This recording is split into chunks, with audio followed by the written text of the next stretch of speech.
Lorna Beers. Ángeles en mi cabello. Narrado y editado por Ángels. Continuación del capítulo 6.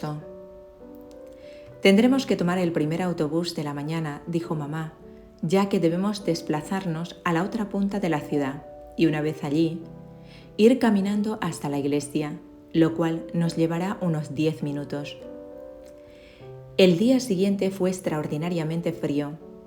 En cuanto mis hermanos se fueron a la escuela, mamá me pidió que me abrigara bien y me puse el abrigo, el sombrero, la bufanda y los guantes. También tomó un paraguas, por si acaso comenzaba a llover. Nos dirigimos a la parada del autobús. Una vez en él, me senté mirando por la ventanilla, mientras los pensamientos ocupaban mi mente, preguntándome cómo sería el funeral. Aquello era toda una novedad para mí. Unos minutos después, mamá se dirigió a mí y dijo: «Ya casi hemos llegado. Lorna, recuerda que tienes que permanecer todo el tiempo a mi lado y no andar por ahí paseando. Podrías perderte». El autobús llegó a una cierta parada y nos bajamos. Había un largo trecho hasta la iglesia y en su interior ya se había congregado mucha gente. Todo el mundo parecía estar muy triste. El sacerdote ofreció la misa y yo lo observé, todo con los ojos muy abiertos. Tras el servicio religioso, nos dirigimos al cementerio, que se encontraba muy cerca de la iglesia. Allí, en el cementerio, me sorprendió ver la cantidad de ángeles que se habían congregado para acompañar a mis parientes, la mayoría de los cuales eran completos extraños para mí. Me aparté un poco de la multitud para poder disfrutar de una mejor perspectiva. Mamá estaba muy ocupada hablando y no se dio cuenta de mi ausencia. Había un ángel de pie en un arbusto que crecía junto a una tumba. Un hermoso ángel vestido como si fuera un ser humano, pero con un traje de color azul cielo intenso. «¿Por qué hay tantos ángeles aquí?», pregunté. Ya los había visto otras veces en los cementerios, pero en aquella ocasión se había aparecido en más número que de costumbre.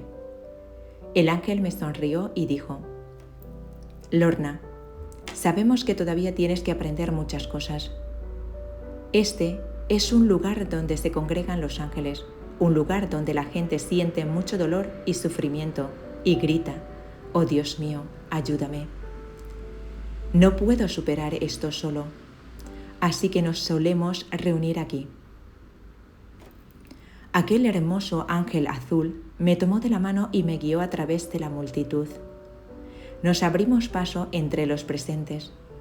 Fue como si la gente se apartara para dejarnos pasar y, aunque seguramente advirtieron mi movimiento, nadie trató de detenerme.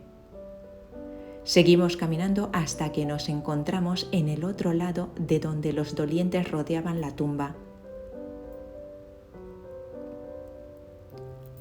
Al final del grupo, junto a una lápida, estaba el espíritu de Teresa, la persona a la que enterraban aquel día.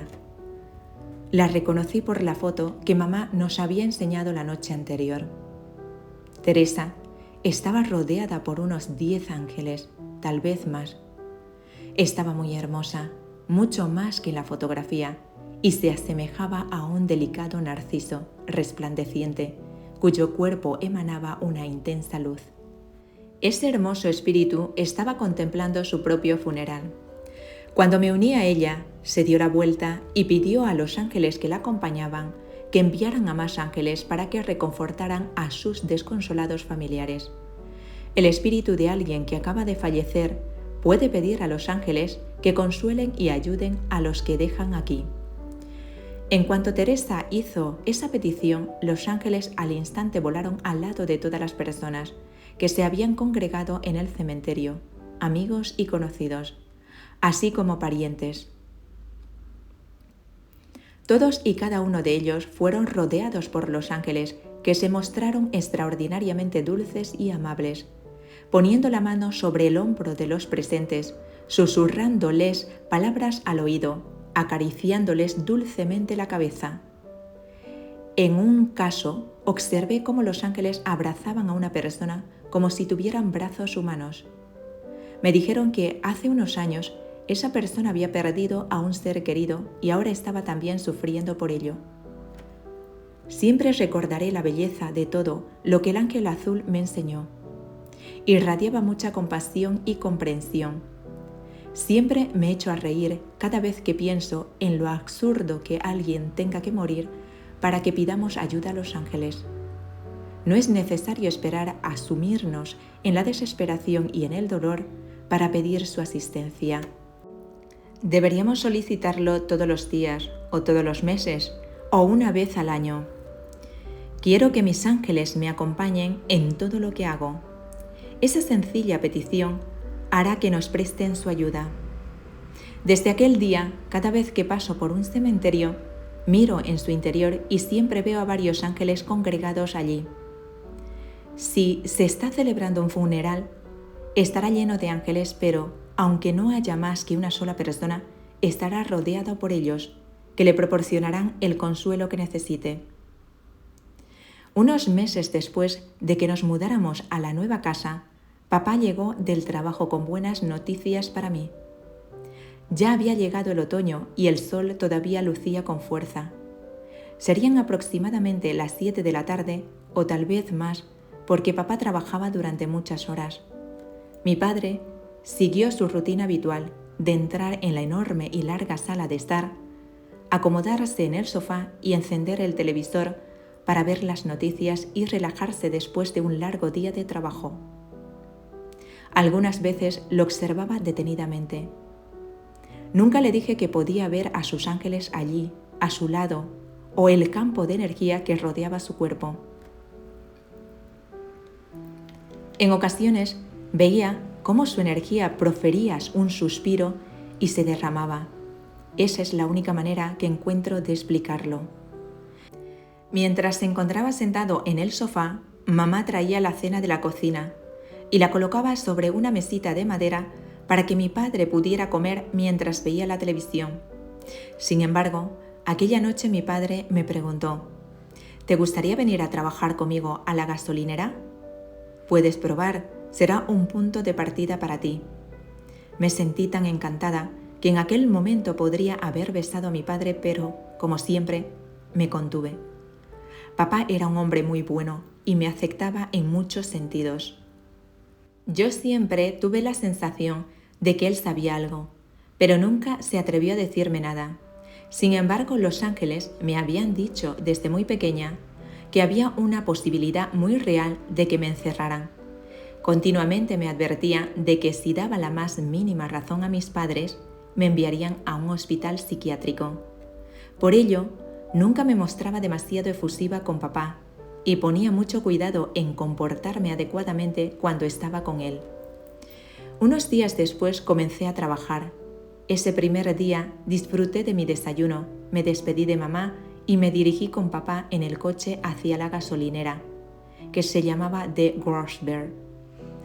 Aquel lugar estaba en Ramones, un suburbio de Dublín.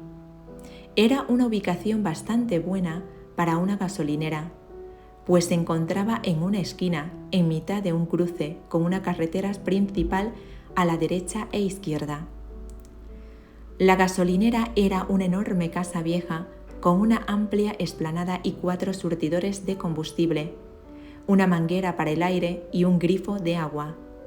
El edificio era un lugar húmedo y nauseabundo, que literalmente te echaba para atrás y que me hacía recordar a mi antigua casa.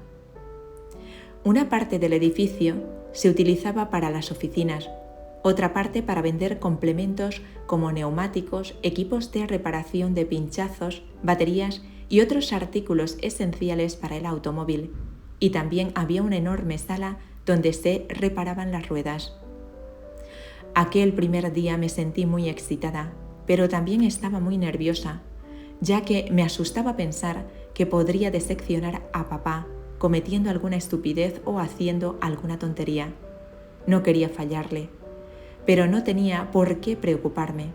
Todo el mundo se mostró muy agradable conmigo y me ayudó mucho, y los ángeles, por supuesto, también me echaron una mano. Aprendí a hacer todo tipo de trabajos, suministrar gasolina, vender artículos y también empecé a familiarizarme con algunas tareas de oficina. En aquel lugar trabajaban 9 o 10 personas, todos ellos hombres, salvo una encantadora señora llamada Anne, que me acogió bajo su protección desde el primer día. Me llevaba muy bien con ella y me enseñó muchas cosas. Mi primer día en el trabajo fue estupendo y al final de la jornada regresé a casa acompañada por papá y muy satisfecha conmigo mismo. Aquel día, así como otras veces, me pregunté cómo era posible que papá no hubiera advertido que no tenía ningún problema en echar gasolina o en devolver el cambio exacto. Sin embargo, mi padre seguía pensando que yo era una deficiente mental. Poco después de empezar a trabajar, decidieron que la vieja gasolina debería ser demolida y que habría que construir una nueva. Un sábado domingo por la mañana me senté en el coche con papá y observé fascinada cómo derribaban la gasolinera con una bola de demolición hasta que quedó reducida a escombros. Finalmente se construyó una estación de servicio moderna y maravillosa. Había una tienda nueva, flamantes surtidores de gasolina y una oficina muy agradable y acogedora con enormes ventanas desde las cuales se podía ver el interior de la tienda y la explanada donde se encontraban los surtidores de combustible. Como siempre, los ángeles me enseñaron muchas cosas. Un día me dijeron que observara a un cliente habitual, llamado John, a quien conocía muy bien. «Míralo fijamente», me dijeron, «va a robarle a tu padre». Papá consideraba a John un hombre acaudalado y lo trataba como un cliente importante, así que me sorprendí mucho cuando los ángeles me dijeron eso. «Marchaos, no va a robar nada». «Sí lo hará», insistieron. «Pues puedes mirar, porque él no te verá». Seguía sin poder creer lo que me decían. Observé cómo John hablaba con papá y escuché cómo le dedicaba todo tipo de halagos sobre la nueva tienda y sobre todos los artículos que ahora vendía. Papá le invitó a que echara un vistazo por la gasolinera y luego salió a ocuparse de otros asuntos. Me encontraba sola en la tienda con John, pero los ángeles me dijeron que él no me podía ver. «Escuchad, ángeles, por supuesto que puede verme. Soy de carne y hueso», exclamé. Pero ellos se echaron a reír y replicaron: «No, no te puede ver». Algunas veces los ángeles me dicen algo, pero no lo comprendo del todo. Pero de repente caigo en la cuenta de lo que quieren decir. Aquel cliente no me podía ver porque los ángeles me habían hecho invisible ante sus ojos. Observé cómo John paseaba por la tienda y lo miraba todo, incluyendo los nuevos casetes de música que papá había traído. Por entonces los casetes eran muy caros. John tomó uno y se lo guardó en el bolsillo. No podía creerlo. «¿Por qué ha hecho eso?», pregunté a los ángeles. «Es algo que hace continuamente», respondieron. «Le gusta robar. Los hurtos le hacen sentirse que está por encima de los demás». Los ángeles me explicaron que cuando John veía que alguien tenía éxito o que le iba bien las cosas, sentía mucha envidia, y su reacción era robarle algo, porque consideraba de cierto valor. «¿Se lo debería decir a papá?», pregunté a los ángeles. ¿Sabéis lo que me respondieron? Podría resultar difícil de creer, pero me dijeron: «No. Algún día la conciencia de ese hombre le atormentará por todas las cosas que ha robado en el pasado, pero ahora no es el momento. No es el momento adecuado. Déjalo pasar». Me sentí muy apenada. John era cliente de la gasolinera desde hace años. Después de aquel día, cada vez que le veía entrar a la gasolinera, le seguía de cerca, fingiendo que estaba limpiando. Un día me encontraba sentada en la mesa de la oficina con Anne, revisando las cuentas en el libro de contabilidad. Anne era una excelente secretaria y me enseñó muchas cosas. Algunas veces me sorprendía a mí misma por lo fácil que me resultaba aquel trabajo. Entonces, la puerta de la tienda se abrió y entró un hombre. Mientras atendía a aquel cliente, percibí la paz que transmitía y la quietud que se respiraba en el ambiente. También advertí que aquel tipo no era muy hablador. Le di lo que estaba buscando. Me despedí de él y el hombre salió de la tienda.